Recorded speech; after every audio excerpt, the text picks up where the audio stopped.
Beautiful Daphne Springs is in the building. How you doing, Ma? How you doing, beautiful? Hey, what's up? How you guys doing? Thank you for coming in. So before you came in, we were talking about obviously George Floyd, and but prior to that, man, we want to talk about you real quick because that's a sinkhole that we're not going to get out of, man. You were on set. You were on set while I when I spoke to you earlier. Yeah, we were just filming like Okay, sketches. how'd it come Yeah. out? So we got some great work coming. Yeah, I shot something with Troy in LA, Big Jottim. Hmm. Yeah. So what's been going on? What's been going on? The funniest, Nothing you the much. funniest woman I know. And you all, I know you probably exhausted. You the funniest woman I know. So, Funniest? But I've seen people funnier.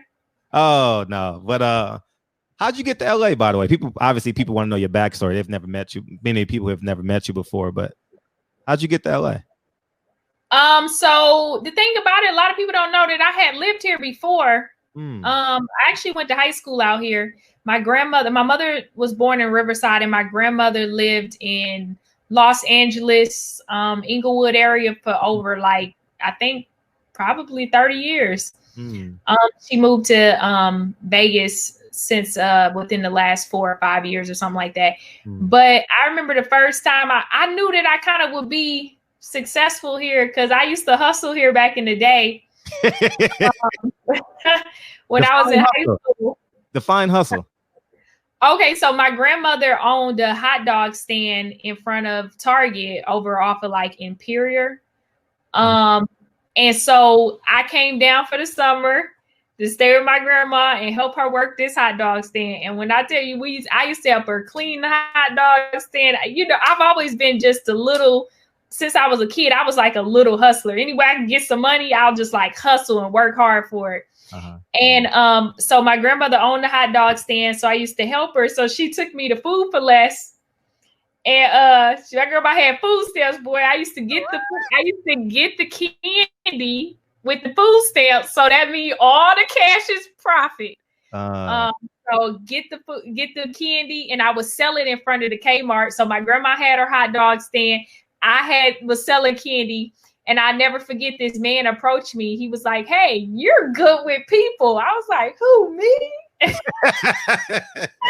was like, "I got these petitions. If you get people to sign it, I'll give you $1 per signature." So I ended up getting my little buddy. I wish I could find this kid to this day.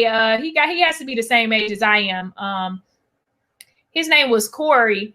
And he was actually in foster care. And so he used to come up and hang out with me and my grandma every single day. This is my best friend because, you know, LA could be rough with that gang stuff and stuff, but he was a foster kid and he used to come and he used to be out there with me. So I had him work for me. I need you to sell candy. You got the petitions. We signed it. We selling candy. Man, when I tell you I was making a cut for $100 a week. So you thought LA was like the literally land of milk and honey. And I didn't even hit the acting scene or nothing like that because my grandmother didn't really know about that kind of stuff. She didn't know how to get me into it. So, and I ain't really, that was back before the internet was really popping for you to really research these type of things like I have, you know, over the years. But so, man, I was like, man, I'm out here. So I called my mom on the phone. My grandma was like, "I'm not going to ask her, baby. You ask her." I called my mom on the phone. I said, "Mom, I'm out here making money. I got to stay." She was like, "No, you got to come home." I was like, "No, Ma. Grandma said she going to enroll me in school and I'm going to go to school out here." She was like, "I don't think it's a good idea." I was like, "Listen, Ma, I got to do this. I'm out here making money. I'm buying all the baby fat." Hey, it was a man that owned a little hole in the wall. This nigga used to have the baby fat packaged up. When I tell you I was in there spending all my money on baby fat, boy, I went back to school fresh, had my baby fat, everything. Baby fat, baby fat, baby fat. I was like, "Mom, I'm out here making money." And then she was like, "Okay." So my grandma went in and enrolled me into Washington High School.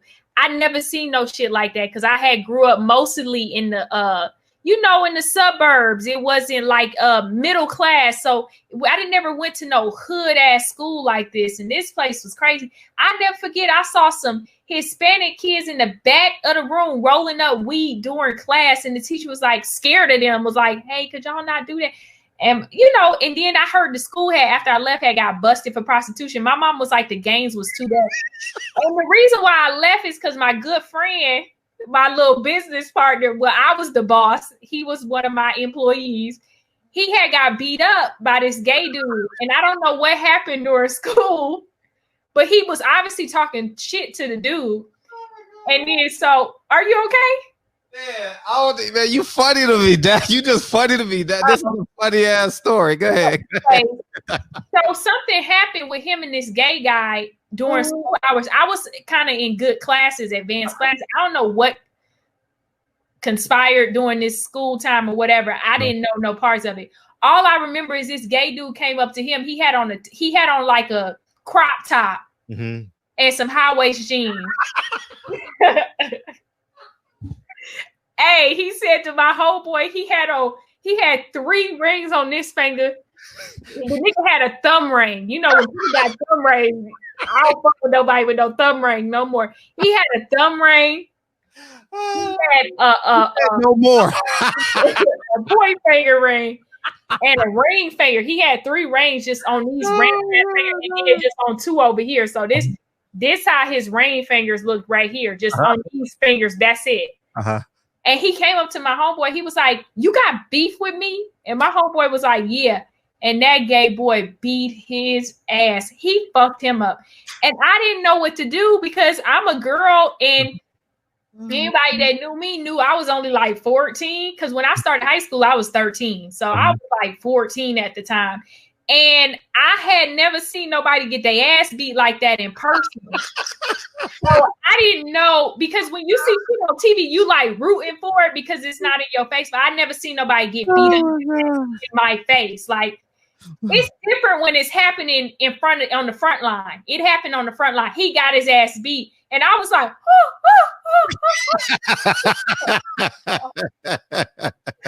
So this gay boy was beating it. I mean, he like all the feminine energy left his body. And when I tell you he could box with Mike Tyson, this boy had hands. He missed his calling. He beat his ass. I mean, he was doing straight blows to the face. The next thing I know, my homeboy had blood dripping down his mouth, and his eye was like instant black eye. You know somebody can fight when you get an instant black eye. Black eye take like at least an hour to come through. First, it'd be a little bruise. You'd be like, "What happened?" And then you like in like an hour or two, you be like, "Oh, that's a black eye." But this black eye came immediately. I don't know if it was the rings on the miscalculation of the fingers or whatever, how it fingers. But and then he got up and he was like, "Hey, why you ain't help me?" And I was like, "Well, one of us got to see how to get us back home." And obviously he wasn't up for the jokes when you got blood dripping out the corner of your mouth and your eye black. You don't think shit funny. So I came with the jokes at the wrong time. It wasn't the appropriate time. Now that I look back as an adult, I was like, yeah, I probably should have said that for like after the black eye had healed. But then I was like, yeah, one of us got to see how to get us home. And he wasn't for the shits. That nigga walked. I never saw somebody, you know how when you get a runner and they go through the finish line and how they legs still be moving fast, but they not running anymore, but they legs is kind of still. He walked off like that. He didn't even get no pacing or nothing. His legs just was like this. And I was like, "Hey, wait for me. This is a bad area. This thing over here." And I look like I can't fight because I didn't help my best friend. Oh my God. And he stopped being my friend. I guess he was just so embarrassed. And so he asked me one final time to come on home. And I was just like, all right. Oh man. Oh, and that was your introduction to comedy? Do you remember your first joke before you go there, what years did you go to Washington? Do you remember? I had to be 14, so maybe about 10th grade.